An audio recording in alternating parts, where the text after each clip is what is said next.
Hi there, and welcome to Liberation Zodiac. In the interests of the most effective onboarding I can provide, I'm making this video. It's pretty much unscripted. It's just me sharing how this is designed to work and what my intention is for you. So, the original Liberation Zodiac, version 1.0, if you like, was a year-long program, a membership program that I ran back in 2021-22. And the idea behind it was that I would take an intrepid band of explorers on a journey through the zodiac. So as the sun moved through each sign, Aries, Taurus, Gemini, etc., we would surf the energy of that sign. We would look at its inherent gifts, its inherent superpowers. We would also look at how that sign has been twisted or domesticated or repressed by the culture in which we live, so the patriarchy and any other systems of oppression, but particularly the patriarchy, since this is all about feminist astrology. We would also look at it through a Jungian lens, which basically means we can look at how the that part of our nature, our psyche, might have been pushed into the shadows or might be ready for some healing. So the idea was that we would explore this, and then because I'm a coach and I can't help myself, we would actually do some daily practices. We would all of us pick a daily practice, each sign that we would do. And the idea was that there are three key things that people might want to do with it. The first one is so many of us are trying to operate with fried nervous systems. And when you want to create growth or expansion or achieve something new, it's really difficult if your nervous system is in a state of being agitated and anxious all the time. So there's always one practice that will help to soothe and calm the nervous system using the energy of the sign that the sun is currently in. The next thing is energy. So many of us are operating with depleted energy tanks, and we're so used to it that it feels like this is normal. So one of the things that we also look at is a practice for each sign that helps to replenish our energy tanks.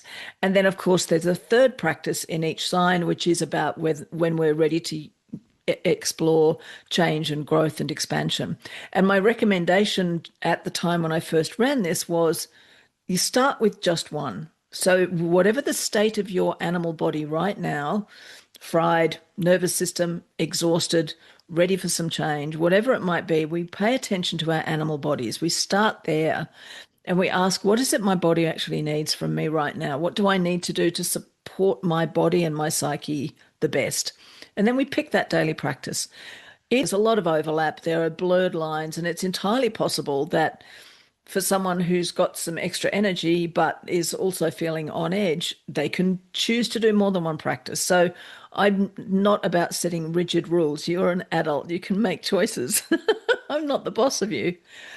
But that's the concept behind this, and you can use as much of it or as little of it as you like. It can be a space for just exploring some of the philosophy of astrology and some of its symbolic language, how it operates as a language of symbols.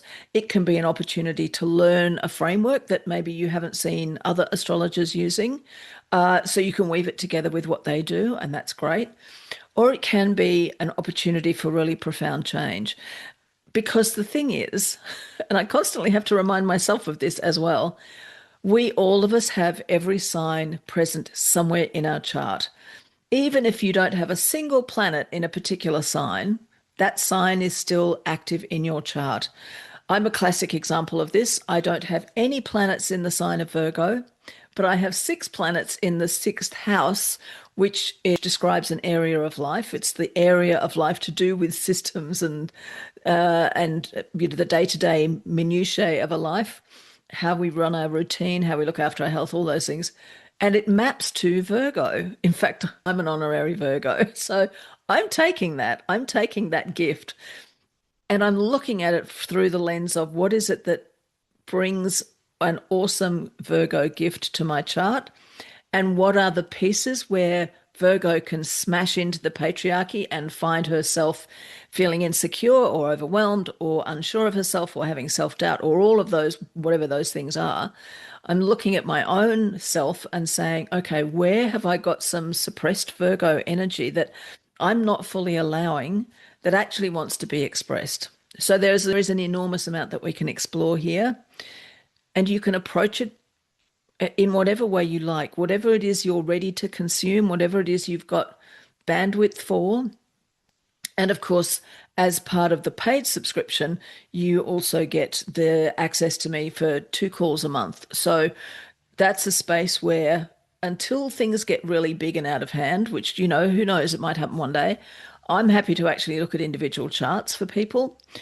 It's also a space where we can share our experiences. So, for instance, if we have had really negative experiences around the sign of Capricorn, whether that's a person in our lives or that's a Capricorn, or whether it's something we've been told about something Capricorn in our chart. For example, I have Capricorn moon, and I have been told more than once that that automatically makes it impossible for me to ask for help. And I'm like, I'm not sure I really like that analysis. It might make me a bit more fortified, and it might make me have some hesitation around asking for help. And it's useful to be aware of that hesitation. But I don't want somebody programming me to say, you're automatically never going to be able to ask for help, Janet. That seems a little bit extreme. So, whatever it might be, it is your invitation to bring it along to the call. And if you have any questions, if there's anything you want to know about how this is designed to work, please let me know. I'm actually making this recording in August of 2026, and I only recently reintroduced Liberation Zodiac as kind of version 2.0 very quietly and as something of an experiment. So it's been an absolute treat to have a few very lovely humans playing with me in this sphere. And I'm thinking at this stage that the long-term plan will be to relaunch it as a fully blown membership kind of thing, probably with Aries in 2027, in March 2027. And I don't yet know. So we will see how things unfold. I'm kind of embracing the fluidity of possibility at the moment. So I hope this all makes sense. And if you've got any questions, do please get in touch. And from my heart to your heart, welcome.